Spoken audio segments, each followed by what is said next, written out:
Slingshot is a very simple dice game. It is very portable. It comes in this small box. It's a competitive game of space race in the sense that we are in space and we are racing to move past 9 planets, and the first person to reach the last planet, to go past the last planet, wins the game. So it is a race game. These tokens that you see here represent the areas that we need to travel, and you need to place them in a specific order. You can place them in a straight line. Here you place them in like a curved line so they all fit in the screen. Each player will have a starship, and they're represented by these really nice wooden tokens. I like them. And each ship corresponds to a specific character. So this one is Sigi's ship, and here we have Chip. Each character has special abilities that can be activated by spending crystals. You start with 1, and you will collect more during the game. Also, it's a dice game, and if at the beginning of your turn, when you do your first roll, you produce, randomly of course, one of these two sets, then you collect a crystal. And you will be rolling different numbers of dice, and that's why you have different lines here. If I'm rolling 3 dice, and I rolled those ones like I just totally did, there you go. Hey, we do 3 dice, I did that, and so now I collect a crystal. And I can spend them again at the beginning or at the end of my turn to trigger those events.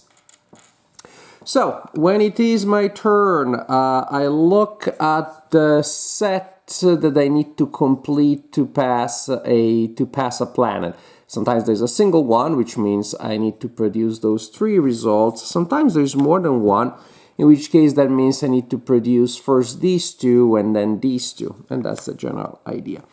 I take a number of dice equal to the number in the required set plus 1. So we got 3 there. I'll take 4. That's what I roll this turn. Maybe I'll activate an ability. There can be ability to give me extra dice, for example. That's precisely what CG does, but I feel confident. I roll the dice, and I roll pretty bad, and then I can choose to retain some and re-roll the other ones. And it's pretty self-explanatory here because, well, I need to match these 3 symbols, and I did. So basically, to achieve that, I have 1 roll and then up to 2 re-rolls, again, preserving as many dice as I want. I completed that. Good job, CG. You pass that. Now, when you pass a planet, you drop a crystal behind. That's a little bit of a rubber banding mechanic, so people are behind. If they pass a planet and there is a crystal on it, they get to collect it. Which also means if you're the last player and you pass a planet, you don't leave a crystal because that'd be useless. These are pretty much the general ideas. Now so it would be this player's turn to go. It would be Chip's turn. I actually think, is this the right thing for Chip? Yeah, well, it's good enough. No, actually this is the one. I think this is the one for Kevin. Kevin doesn't mind. He wasn't complaining. Rolling 4 dice. Saving the symbols that I need and re-rolling. What happens if you fail? Well, simply put, you don't advance, nothing happens. The job. And that's the idea. I then check at the beginning if the first roll was matching. The pattern gives you extra crystals, because that's what I do all the time. I always forget. This little deck of cards here, 2 functions. One is you can play the enhance game, which really pretty much means that these will work as event cards. The active player will draw one of these cards, and if the symbols match the planet that they're facing, then they resolve the effect, which can be annoying, including the much dreaded skip your turn. Basically, no one likes that. But skipping a planet, that means you jump ahead for free. That's pretty good. This deck of cards also has another function, which is you can use it to play the solo game, in which case you place a ship and a character for you, and then a ship for the bot. You take your turn as normal, and when it's time for the bot to act, you will flip a card, and simply you see if the symbols match a planet you're facing, the bot advances. Otherwise the bot doesn't.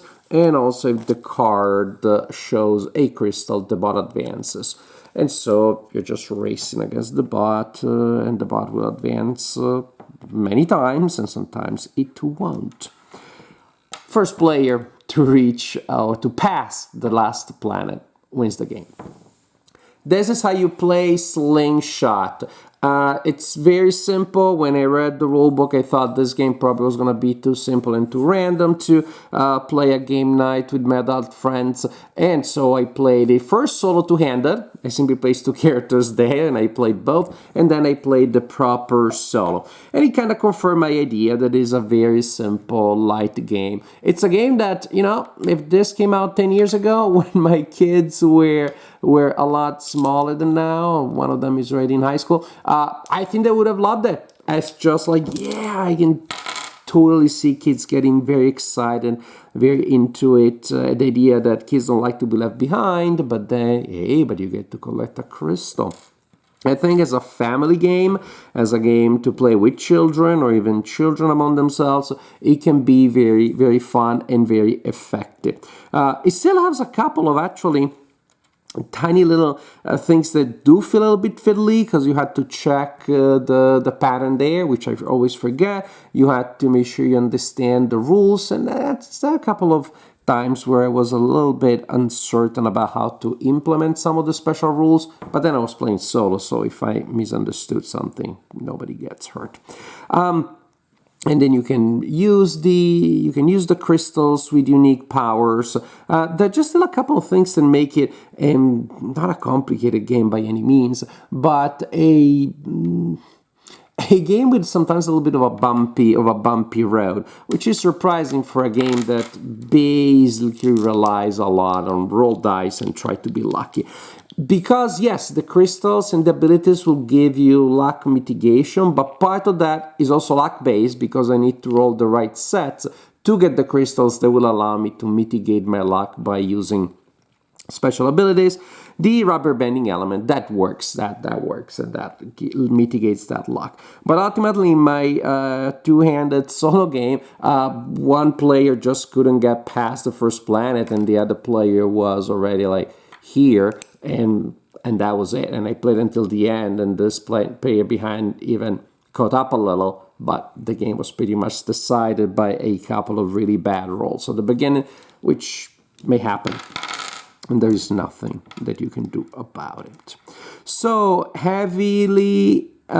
pretty heavy on luck. Absolutely delightful, super cute components, very light game, maybe a filler for your friends at the end of the night when they're very tired, but mainly I'm going to recommend this game as a family game and a game you play with your kids.